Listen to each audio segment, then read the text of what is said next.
How's it going, everyone? Hunter here with Foundation Disc Golf, and in today's video we're going to be doing another form critique. So this was submitted to us from one of our Patreons. We're going to go ahead and take a look at his form, critique it a little bit, and then give some drills to help correct these problems. So let's jump into it.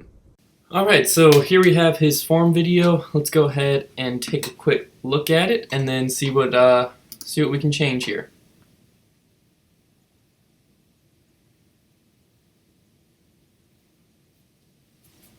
Alright, so he didn't do it in slow-mo, which is not a problem at all, but I have slowed it down a few times before before doing this video, so that I knew kind of the issues to talk about here.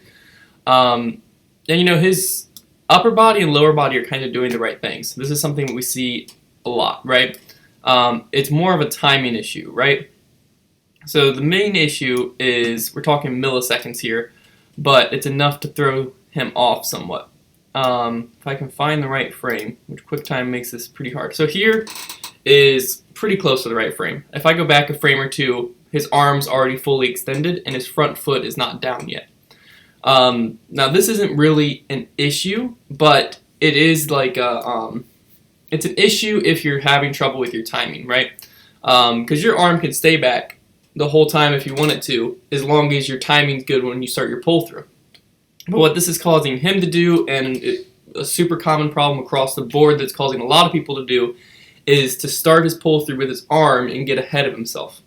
Because his legs, you'll see his hips and his legs do the right thing. They're just like slightly behind, which is not allowing all the momentum and power and everything generating from his lower body to transfer up. So you'll see, if I can get this to go forward a few frames, way too many frames there.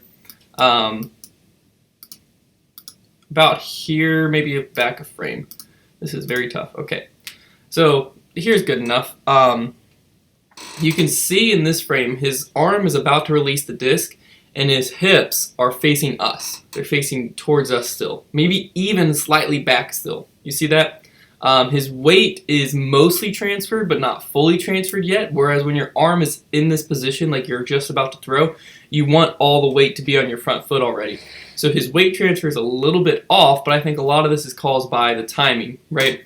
And also, his timing's off because you can see his hips are facing us, whereas in this frame, his hips should be facing forward. This causes a few different things. One, we already talked about the power, right? You lose power when you don't have your weight transfer and your hips turning correctly. Another thing this causes is it makes your disc come offline, as we kind of saw last week, or not last week, last time I shot one of these. It makes your disc kind of come offline a little bit because your body's not turning, so when your arm's doing that right motion, it has to bring it offline some. So this is probably going to cause a few, now he didn't say this, but this is probably going to cause a few different misreleases that if his hips were turning correctly and with the right timing, that would be, that'd be gone. So that's the number one problem that I see with him, but it's also a very, very common problem across the board. And it's all generated, like I said, from the beginning of his reach back. So again, his front foot, you know, it looks like it's almost planted, but he plants his foot sideways. Not a huge deal, but you can see his arm's already reached back. So that's where the root of this problem is, right? So that problem, that's an easy fix. We're about to do some drills to fix that. The next problem that I noticed was mainly due to, you'll see his follow through, he's always straight up, right? His follow through, he's always like up, and his arm kind of comes up. So I thought that was a little bit weird. So if we bring it back, you'll see his reach back is in a good spot, right? Where he should just from there be able to just pull through. It may be a little bit low, but you'll see as he kind of comes through, he straightens up and stands up. And you see where his arm is now compared to where his arm was at the beginning of his reach back, which I jumped a little bit too far forward there. But we'll watch it again here. I'll try to scrub through. You'll see his reach back's low, and then his arm comes up high. And you can see it there where the disc is coming out nose up. Now, you know, if your arm's low to high and you're throwing an anhyzer or something, that's great. But this, it looks like he's trying to throw flat, maybe even a slight bit of hyzer, because I can still see the top of the disc in this frame here. Which means you do not want this nose up. Because nose up, all it's going to do is it's just, you're fighting power the whole way. You're fighting with some wind resistance the whole way, to to where you can't get as much distance. All it's going to do is it's going to get to a certain point and stall and start coming backwards. So we're going to focus first on getting timing right, but a second thing that we'll talk about is having your pull through level, and then to change the angles of the disc, changing your upper body angle instead of your pull through angle. Your pull through should never be low to high unless you're throwing a spike hyzer and you're leaned forward, so the disc is still nose down but going high. Or same thing with an anhyzer, you're leaning backwards, so the disc is still going to be nose down but going high. But when you're flat and you're reaching low to high, then the disc is just going to come out nose up and it's not going to go anywhere. So I think those two things are the main things. There's some other, minor things, but they aren't going to make a big difference at all. If you can fix, the hip timing and the pull through not being nose up, you'll notice a drastic increase in distance.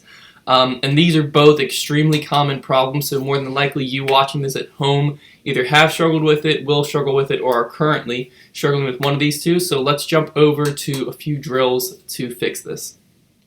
Alright, so we're going to go over the drill to fix the timing first, and then we'll go over the drill for the pull through second. So this is very similar to the drill from the last one. Basically what you're going to do is you're going to start with your feet closed together and your arm, bent at 90 degrees. This is kind of simulating your reach back. As you extend your front foot forward to plant, you're going to extend your arm backwards. So what you want is your arm fully extended here the second your front foot plants there, right? So I'm here, my front foot plants, my arm's fully extended, right? And you're just going to do that a few times just to get used to that timing, because typically what happens is it's more like this timing. See what I'm saying? Where my arm's back and then my arm's back, then my foot plants. You want them to happen at the exact same time. What that will allow is your lower body already knows what it's doing, right? So your lower body already, as it plants, transfers weight and goes through. So this allows your upper body to be correctly timed with that. Because as soon as your lower body plants, your weight's going to transfer. So if your reach back isn't there till it plants, your weight transfers. That's going to start your upper body to pull through to allow your timing to be right. So once you get the timing down, just like this drill, you can throw from it if you want, but you don't really have to. Just get used to this. And then what you're going to want to do is walk through the X step some. So you'll start here and just walk through slowly and make sure that your arm is in this position, and then as your front foot extends, you reach back. It's the exact same thing you just did in the drill, but now you're just implementing it into your actual X step. And again, it should be reach back, and as soon as your front foot plants is when your arm's fully extended, and that allows your hips and lower body to start your pull through like it's supposed to. Now, for the upper body, you had the issue of your pull through kind of coming up high and the disc coming out nose up. What you're going to do for this is more so focus on your follow through.